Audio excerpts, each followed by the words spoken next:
I'm Abigail Matthews, 26, and I never thought my own family would throw me out on the street.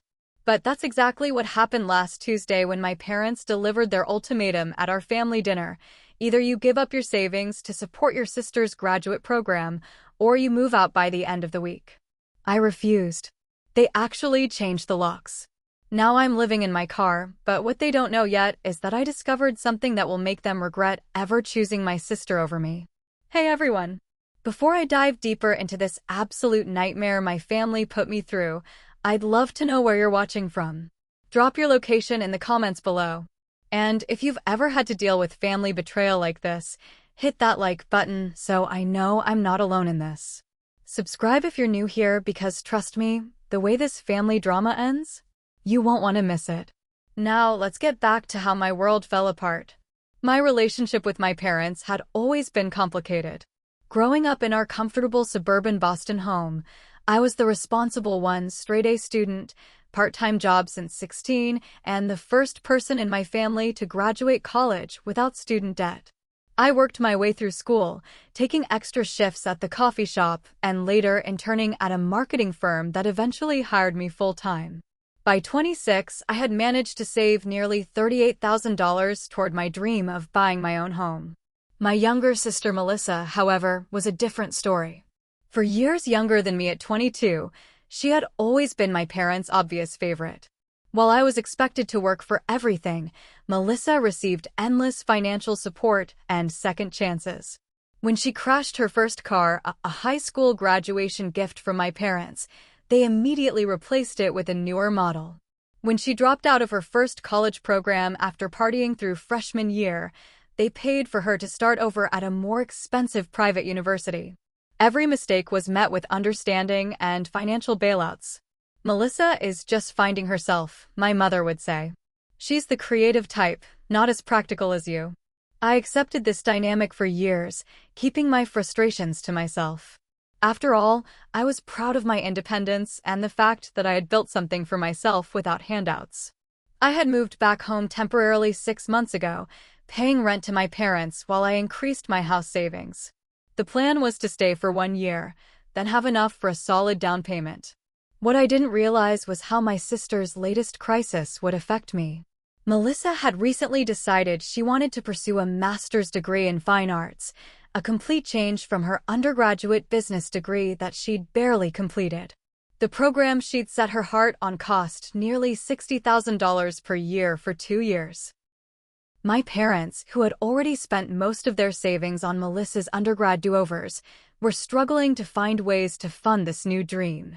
Your sister has finally found her passion, my father told me one evening as we sat in the living room.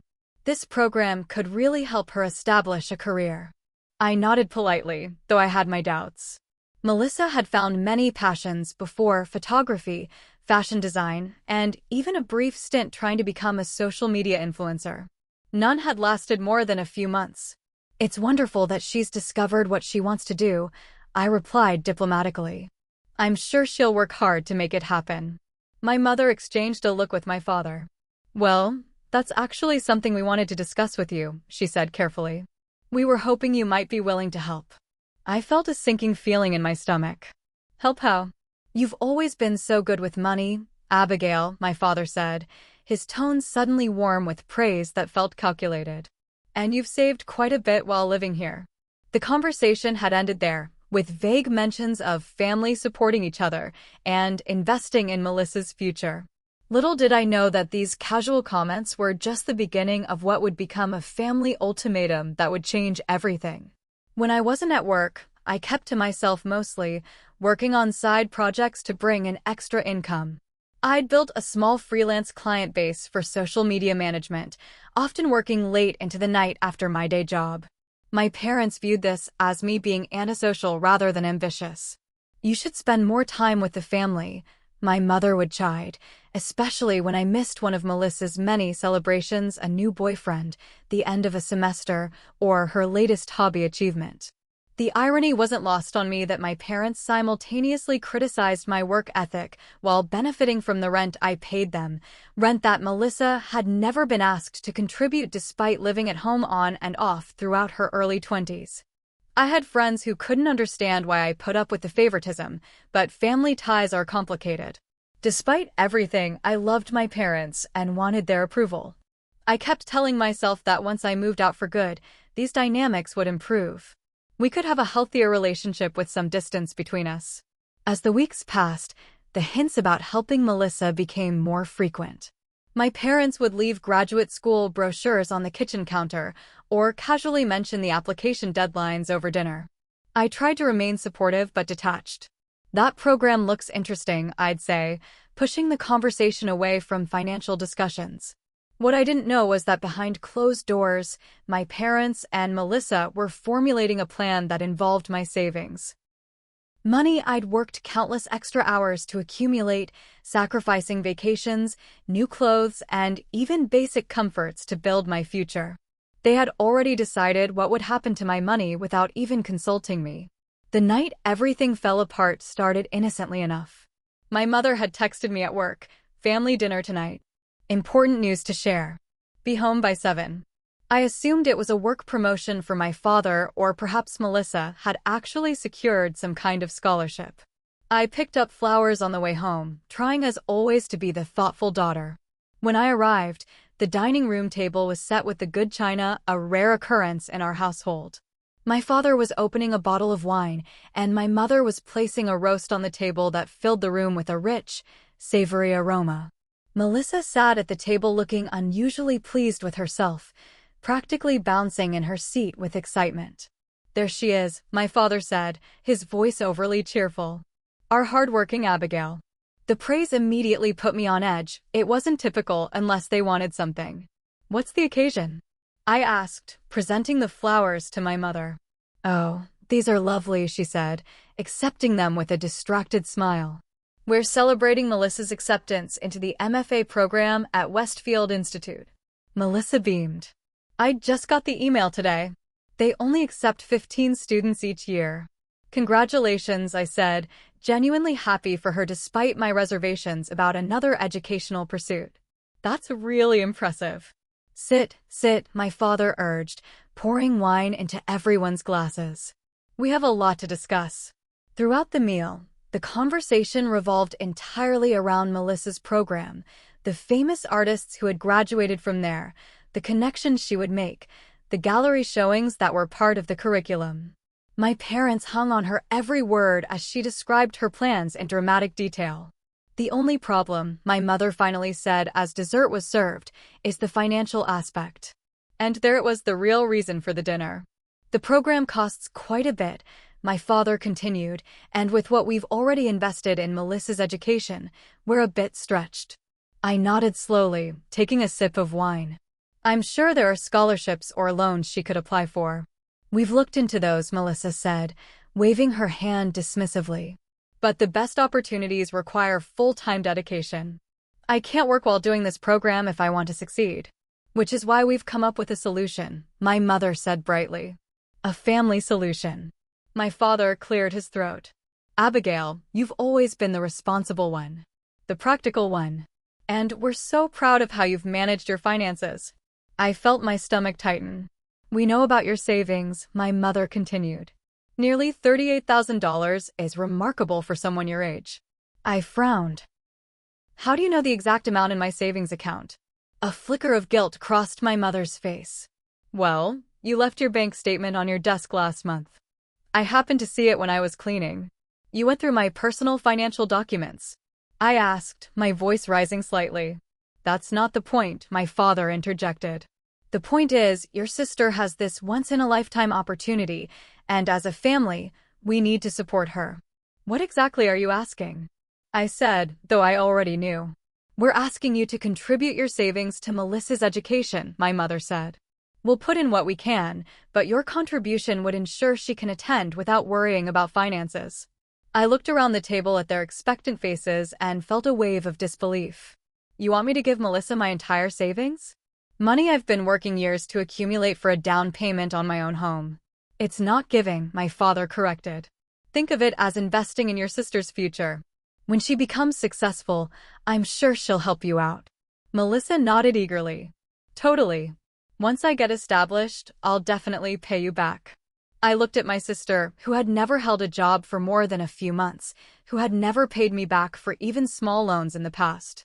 And if this doesn't work out, like the photography business, or the fashion blog, or the influencer career, her face darkened. This is different. I'm really passionate about this.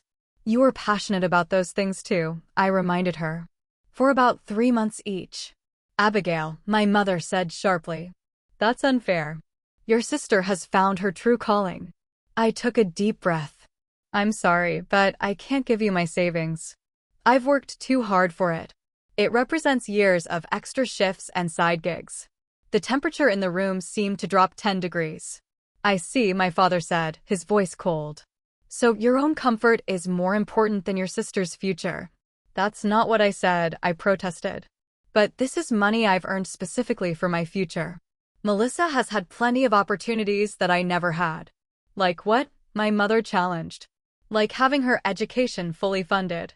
Like getting a car bought for her. Like having the freedom to find herself while I've been working since I was 16. My parents exchanged looks of disappointment, as if I had failed some critical test of family loyalty. Well, my father said finally, then we have a difficult decision to make. My father's words hung in the air as he folded his napkin deliberately and placed it beside his plate.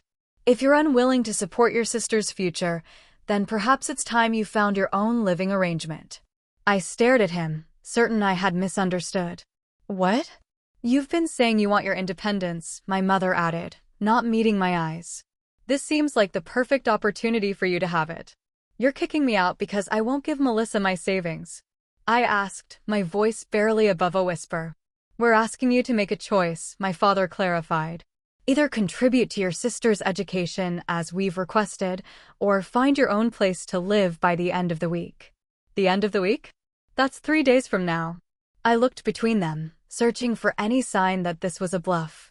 There was none. You have a good job, my mother said. And clearly you have savings. You'll be fine. Melissa sat silently, examining her fingernails, a small smile playing at the corners of her mouth. She wouldn't meet my gaze. I've been paying rent, I reminded them. I have a lease agreement that we all signed. You can't just throw me out. My father's laugh was dismissive. That agreement was a formality for your tax purposes. This is our house, Abigail. I felt something crack inside me, a foundation of trust that had been slowly eroding for years, finally giving way. So this whole time I've been here, paying rent, contributing to household expenses, that meant nothing. Of course it meant something, my mother said. But family means making sacrifices for each other. Your sister needs this opportunity. And what about my opportunities? I shot back. What about the sacrifices I've been making for years? Don't be dramatic, my father said. You've always been self-sufficient. That's your strength. Melissa needs more support. I pushed back my chair and stood up. This is unbelievable. You're literally choosing Melissa's art degree over me having a place to live. We're choosing to support the child who needs it most, my mother replied, her tone suggesting she was being perfectly reasonable.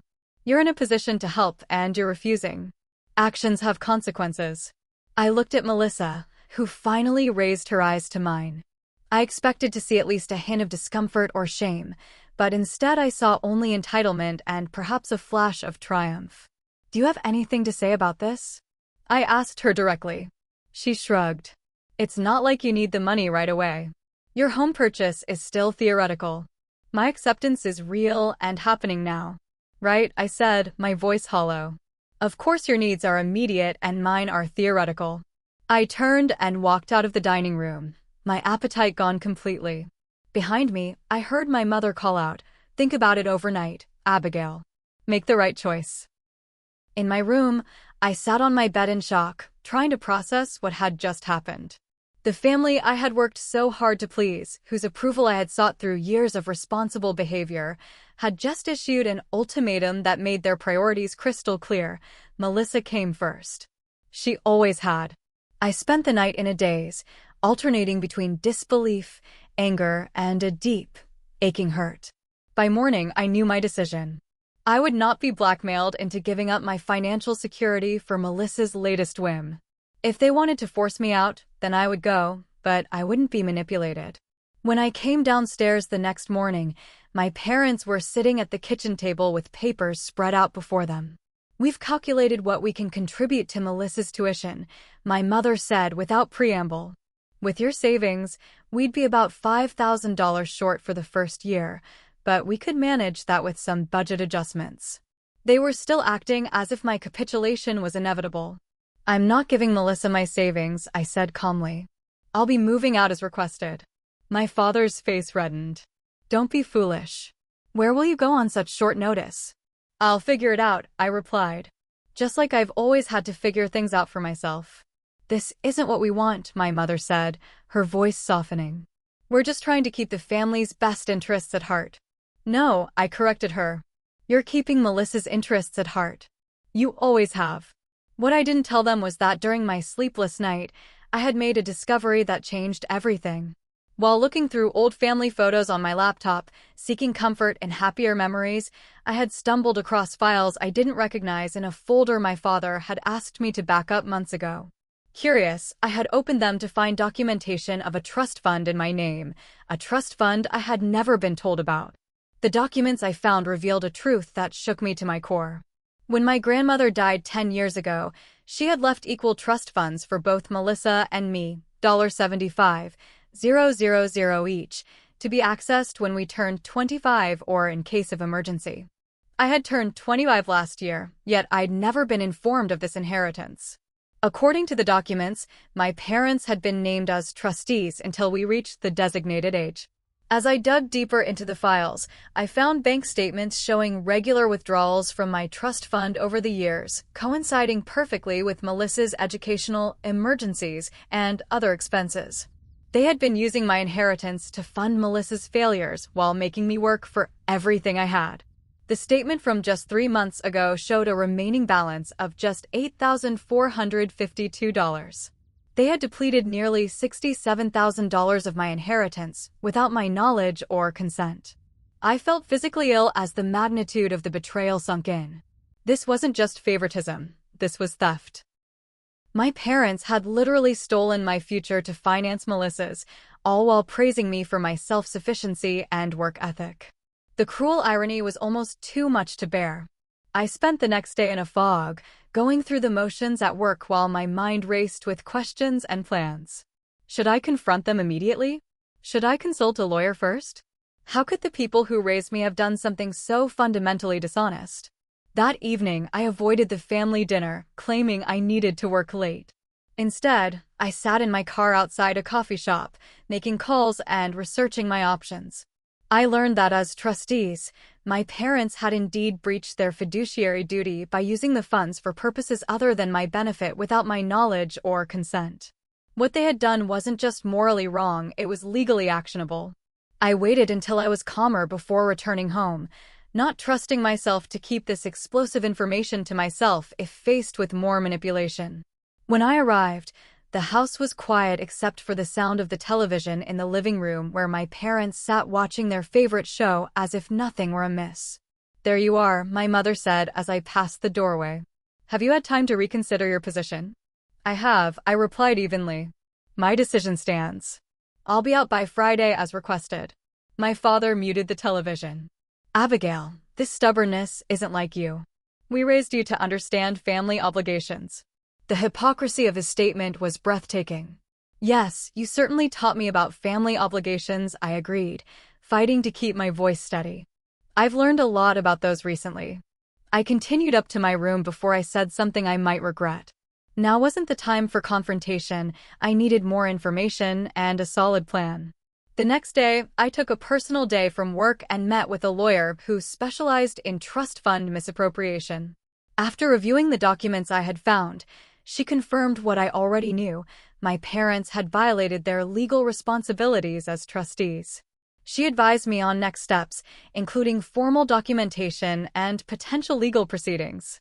"Do you want to pursue legal action against your parents?" she asked matter-of-factly. I hesitated. Despite everything, the thought of taking my parents to court felt extreme. "What are my other options?" "You could approach them directly with the evidence and request immediate repayment of the misappropriated funds," she suggested. Sometimes the threat of legal action is enough to resolve these situations without going to court. I nodded, liking this approach better. And if they refuse? Then we proceed with formal legal action. She passed me her card. Think about it and let me know how you'd like to proceed. As I left her office, a text from my mother arrived.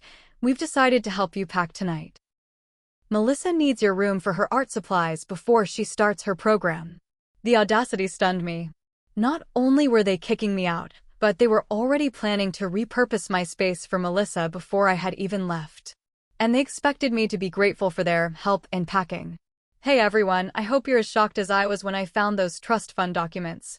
Before I tell you what happened next, I want to know if you've ever discovered a family secret that changed everything. Drop a comment below, I read every single one. If you're enjoying this wild ride through my family drama, please hit that like button to help more people find this story. And if you haven't subscribed yet, now's the perfect time because the confrontation that's coming up next, it's the moment everything changes. Okay, let's get back to what happened after I found out my parents had stolen my inheritance. When I returned home that evening, I found boxes stacked in my room and Melissa sorting through my bookshelf, deciding what should be packed first. What are you doing? I demanded, watching as she casually examined my possessions as if they were up for grabs. Mom and Dad asked me to help you get started, she replied, not even looking up. They thought it might be easier if we divided up the work. I don't need or want your help, I said coldly, taking a book from her hands and placing it back on the shelf.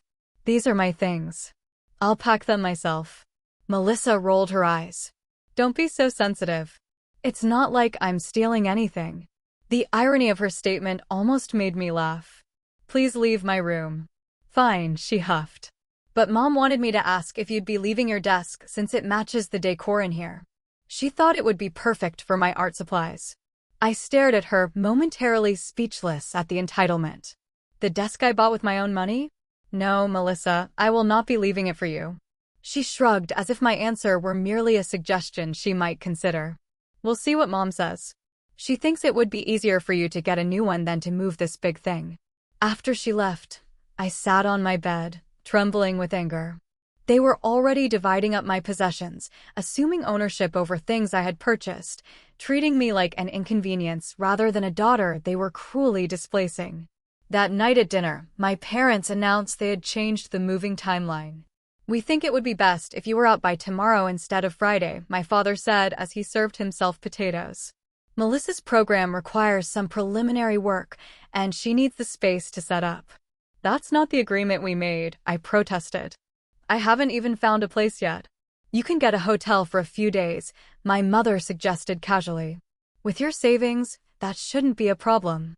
The mention of my savings, the very money they had tried to take from Melissa, felt like a deliberate twist of the knife.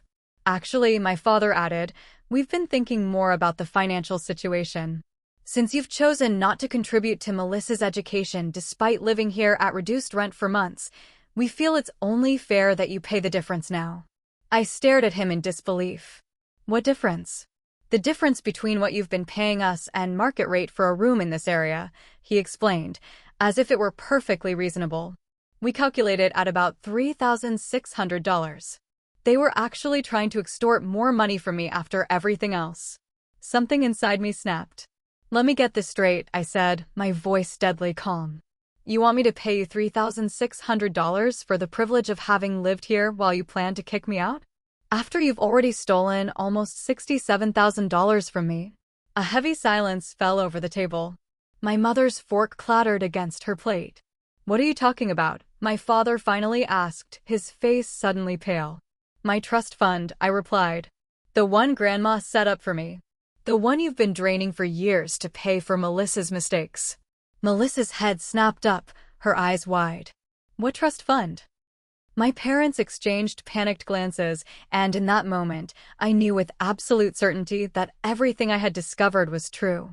My mother recovered first, forcing a confused laugh. Abigail, I don't know what you think you found, but there's clearly been a misunderstanding. No misunderstanding, I replied, pulling out my phone and opening the photos I'd taken of all the documents. I placed it on the table and slid it toward them.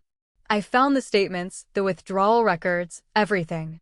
You've been using my inheritance to fund Melissa's education and expenses for years. My father's face had gone from pale to crimson.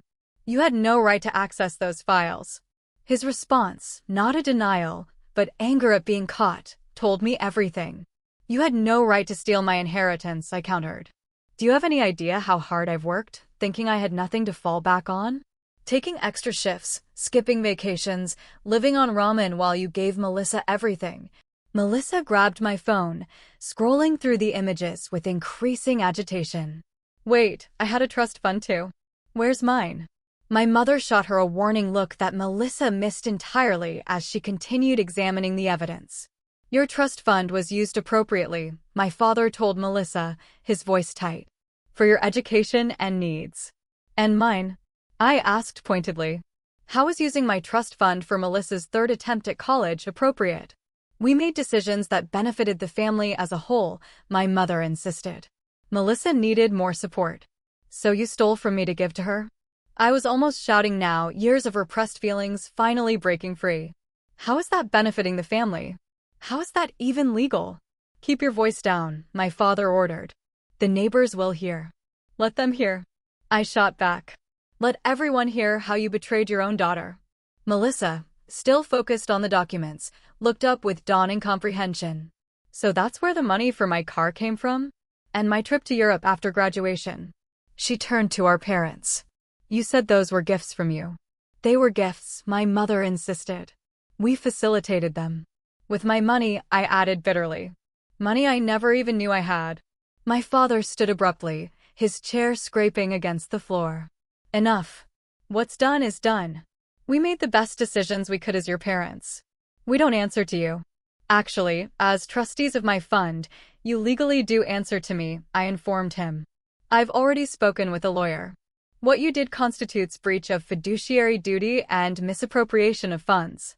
The word lawyer landed like a bomb. My mother's hand flew to her mouth, and my father sank slowly back into his chair. You went to a lawyer, my mother whispered. Against your own family? You stole from me and then tried to throw me out on the street, I reminded her. You stopped being family the moment you decided my inheritance was yours to spend on your favorite child. Melissa flinched at this characterization, though she didn't deny it. I didn't know, she said quietly. I swear I didn't know the money was coming from your trust fund. I believed her, which somehow made it worse. My parents had manipulated both of us, using me financially while keeping me in the dark and spoiling Melissa to the point of entitlement without letting her understand the true cost. What do you want? My father finally asked, his voice hollow. I want what's legally mine, I replied. The full amount that was misappropriated from my trust fund, $66, $5.48 plus interest, returned to me immediately. And I want the remaining balance transferred to an account in my name only. We don't have that kind of money just sitting around, my mother protested.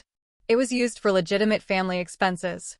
Melissa's shopping sprees and repeated college attempts were not legitimate family expenses, I countered. And if you don't have the money, you can sell assets or take out a loan. I'm giving you the courtesy of handling this privately before I file a formal legal complaint. You would really take your own parents to court? My father asked, disbelief evident in his voice. You would really steal your own daughter's inheritance and then kick her out of the house? I countered. Because that's what already happened. My mother began to cry, but for once, her tears didn't move me. I had seen her use emotional manipulation too many times to be affected by it now. I'll give you until the end of the month to come up with the money, I said, standing up from the table. My lawyer will be drawing up the formal demand and documentation. And where will you go? My mother asked between sobs. We're still your parents, Abigail. Parents don't do what you've done, I replied. As for where I'll go, don't worry about me. I've always taken care of myself, remember? It's my strength. I turned to leave, but Melissa caught my arm. Wait, she said, her face troubled. Did they really use all of your trust fund for my stuff? I nodded. Most of it. There's less than $9,000 left. She looked genuinely disturbed. But what about my trust fund? How much of that is left? My parents exchanged another of their complicit glances. Your situation was different, my father hedged. You had more immediate needs. Melissa narrowed her eyes. That's not an answer. How much is left of my trust fund? When neither of our parents responded, she grabbed my phone again and scrolled through the documents I had compiled. There's nothing here about my account. Where are those statements? Melissa, now is not the time, my mother said sharply. We're dealing with your sister's accusations. They're not accusations if they're backed by evidence, I pointed out. And Melissa deserves to know what happened to her trust fund too.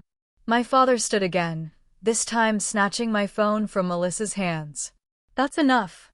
Both of you go to your rooms while your mother and I discuss this privately. Melissa and I exchanged looks of disbelief. We were 26 and 22, being sent to our rooms like children. I'm not going anywhere until I know about my trust fund, Melissa insisted. And I'm not going anywhere until we have a plan for repayment, I added. My father's face contorted with rage. This is still my house, and you will do as I say. Or what? I challenged. You'll kick me out? You've already done that. You'll cut me off financially? You've already stolen what was mine. What exactly is your leverage here, Dad? His hand twitched at his side, and for a terrible moment, I thought he might actually strike me. Instead, he turned and stormed out of the room, my mother hurrying after him. Melissa and I were left alone at the dinner table, the remnants of our meal growing cold between us. After a long silence, she spoke. I really didn't know, she said again, her voice small. About your trust fund, I mean. I believe you, I said. Do you think, she hesitated. Do you think they spent mine too? I shrugged. Probably not. You're the one they've always prioritized. She winced at that, but didn't argue. Will you help me find out? About my fund. It was the first time in our adult lives that Melissa had asked for my help rather than our parents. Despite everything, I felt a flicker of sisterly protectiveness. Yes, I said. We both deserve to know the truth. The next morning, Melissa knocked on my bedroom door before dawn. Her face was pale and her eyes puffy from crying. I couldn't sleep, she confessed. I kept thinking about everything, how they always gave me whatever I wanted, how you always had to work so hard. I feel like my whole life has been built on a lie. I invited her in, surprised by her self-awareness. We sat cross-legged on my bed like we used to as children, when she would sneak into my room during thunderstorms. I found Mom's laptop, she whispered, producing it from behind her back. Her password is still my birthday. I thought we could look for information about my trust fund.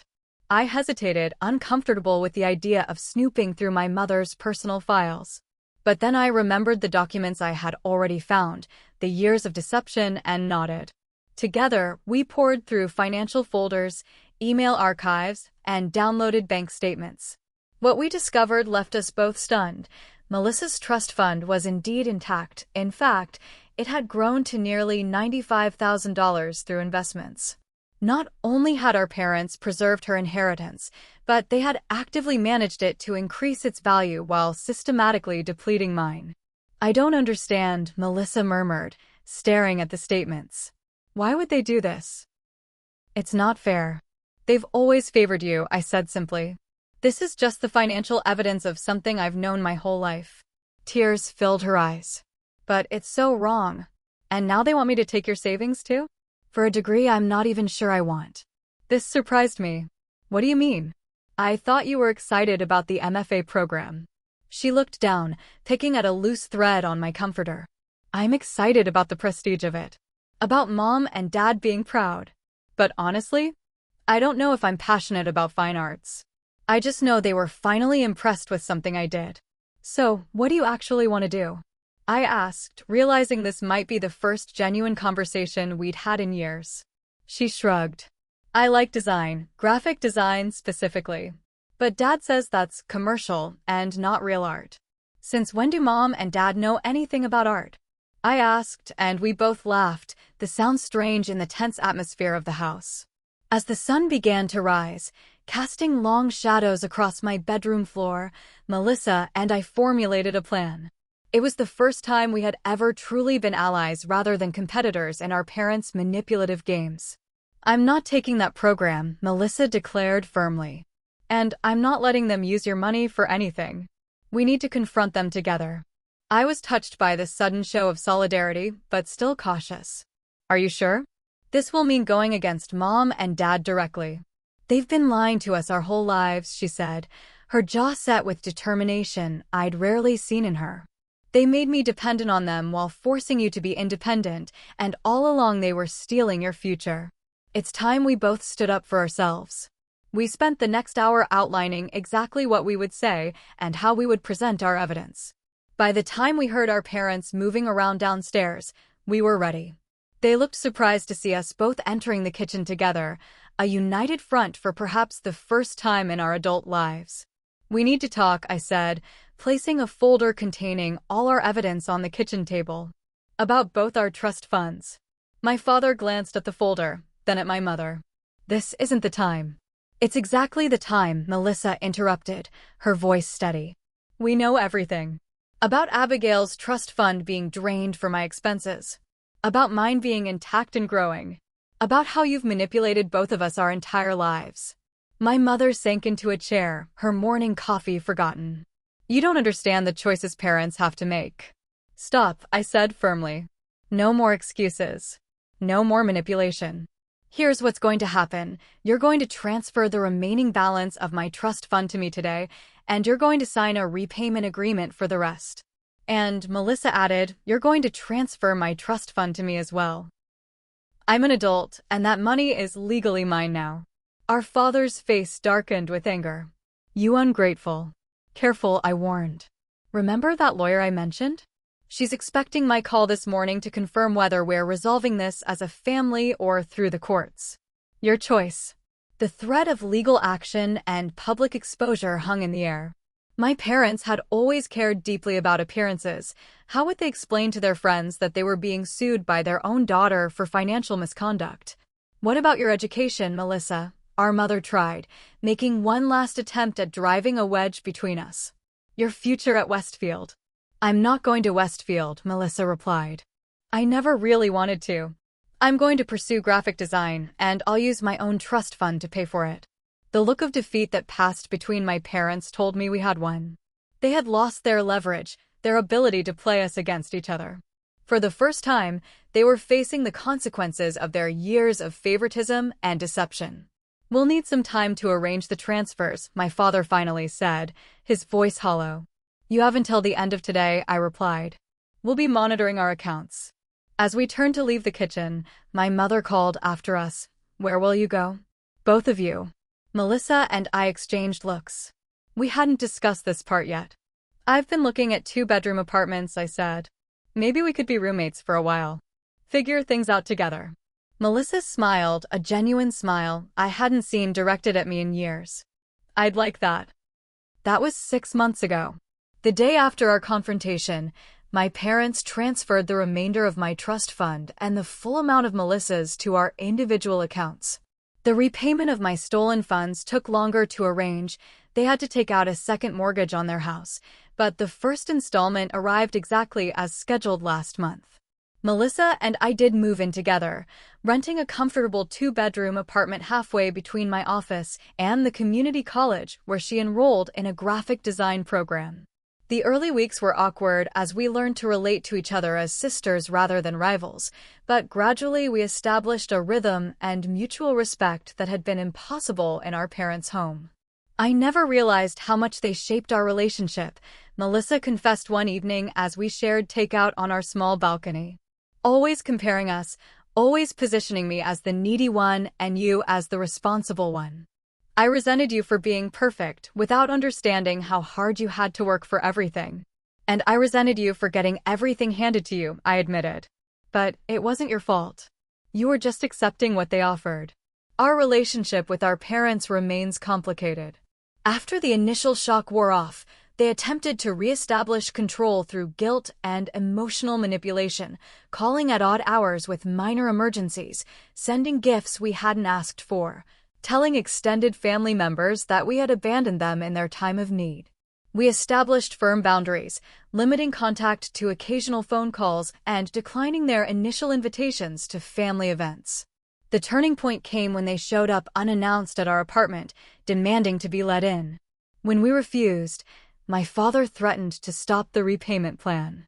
"If you do that," I said calmly through the door, "I'll see you in court on Monday." They left, and the payments continued. Slowly, very slowly, they began to recognize that the old dynamics would no longer work. At Thanksgiving, we agreed to meet on neutral ground, a restaurant where public behavior would be enforced. It was stiff and formal, but without major incident. Christmas was slightly better. New Year's better still. We're not close and may never be, but we're establishing a new relationship based on adult boundaries rather than parental control. As for Melissa and me, we've discovered a friendship that was smothered by our parents' favoritism. She's thriving in her graphic design program, already building a portfolio and taking on small freelance projects. I used my recovered funds to make a down payment on a small condo, which I'll move into next month. Melissa will take over our apartment lease with a classmate as her new roommate. Last week, she surprised me with a framed artwork, a stylized rendering of two sisters standing back to back, supporting each other. "The Guardian and the Creator," she called it. That's us rebuilt. The ultimate irony is that in trying to force me to sacrifice my future for Melissa's, my parents inadvertently gave us both something far more valuable than money: the truth that set us free from their manipulation, and the chance to discover who we really are without their distorting influence. I've learned that family isn't just about blood or obligation. It's about mutual respect, honesty, and supporting each other's authentic growth. Sometimes, the most loving thing you can do for your family is to stand firm in your own truth, even when it's difficult. Sometimes, refusing to participate in toxic patterns is the most powerful form of love. As for my parents, I believe they're slowly learning too. Last month, my father sent an email, not an apology exactly, but an acknowledgement. "I see now that we made mistakes," he wrote. "We thought we were doing what was best. We were wrong." It's a start.